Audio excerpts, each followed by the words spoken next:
आज हम लोग पढ़ेंगे कक्षा 10वीं की साइंस। साइंस से हम लोग लिए हैं रसायन विज्ञान के एक चैप्टर जिसका नाम है तत्वों का वर्गीकरण। ये जितने प्रश्न हैं ऑब्जेक्टिव टाइप प्रश्न हैं, यानी ऑब्जेक्टिव टाइप क्वेश्चन हैं। चलिए देखते हैं पहला प्रश्न इसका। पहला प्रश्न है आवर्त सारणी के उदग्र स्तंभों को क्या कहा जाता है। तो आवर्त सारणी के उदग्र स्तंभों को क्या कहा जाता है? तो आपका वर्ग कहा जाता है। ठीक है, आप इस वीडियो को अंत तक देखें और लाइक शेयर सब्सक्राइब जरूर करें। इस साइड में इस सब का आंसर भी हम देते गए हैं। चलिए अगला प्रश्न देखते हैं। अगला प्रश्न है, जितने प्रश्न लिए गए हैं सब VVI प्रश्न है। आवर्त सारणी के प्रथम वर्ग के सदस्य हैं। आवर्त सारणी के प्रथम वर्ग के जो सदस्य हैं उसको हम लोग क्या कहते हैं? क्षारीय धातु कहते हैं। ठीक है, अगला प्रश्न है आवर्त सारणी में शून्य समूह का तत्व है। तब का हीलियम है। अगला प्रश्न है मेथेन में कितने सहसंयोजक बंधन होते हैं? तो मेथेन में 4 सहसंयोजक बंधन होते हैं। अगला प्रश्न है आधुनिक आवर्त सारणी में तत्वों के वर्गीकरण का आधार है। आधुनिक आवर्त सारणी में तत्वों के वर्गीकरण का आधार है तो परमाणु संख्या। ठीक है, अगला प्रश्न देखिए। अगला प्रश्न है अमोनिया के अणु में नाइट्रोजन एवं हाइड्रोजन के परमाणुओं की संख्या का अनुपात है। तो अमोनिया क्या है? NH3 है।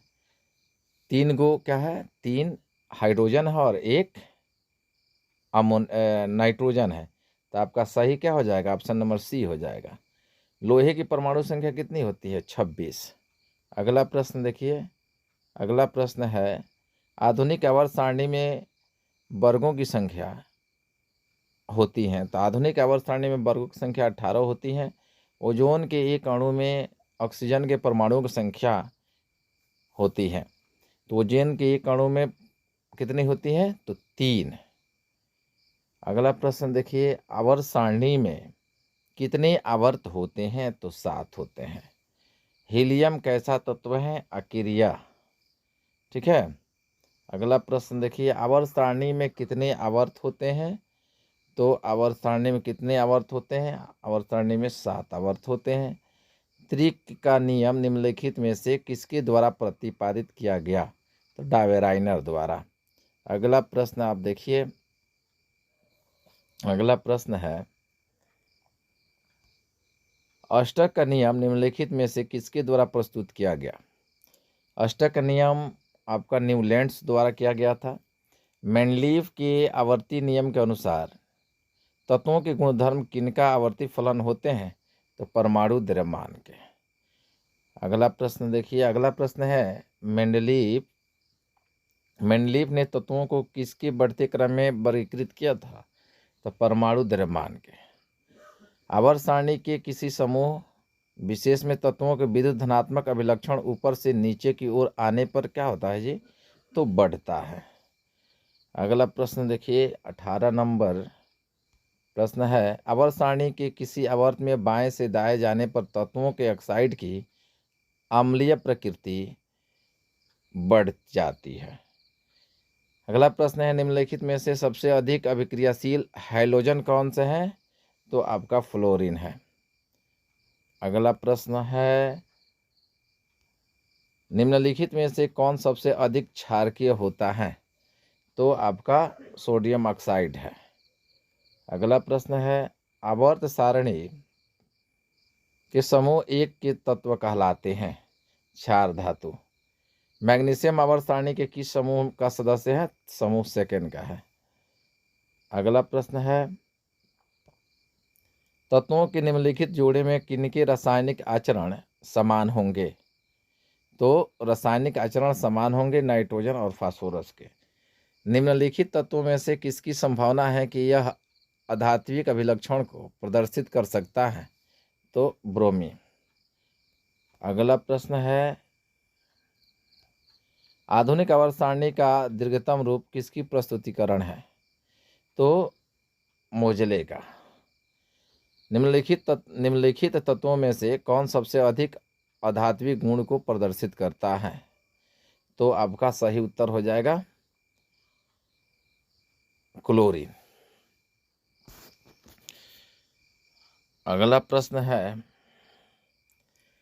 किसने कहा कि तत्वों के मूल गुण धर्म उनके परमाणु संख्या है, न कि परमाणु द्रव्यमान? तो आपका सही उत्तर हो जाएगा मोजले। अगला प्रश्न देखिए, अगला प्रश्न है, आधुनिक आवर्त सारणी या आधुनिक आवर्त नियम के अनुसार तत्वों का गुणधर्म है। तो आधुनिक के अनुसार आपका क्या है? परमाणु संख्या का आवर्त फलन होते हैं। ऑप्शन नंबर बी हो जाएगा। अगला प्रश्न है, आधुनिक आवर्त सारणी में बाईं से दाईं ओर जाने पर परमाणु साइज बढ़ता है। अगला प्रश्न देखिए, वुल्फगांग डावेराइनर किस देश से संबंधित है? किस देश से हैं? तो जर्मनी से। मेंडलीव का जन्म कब हुआ था? 1834 में।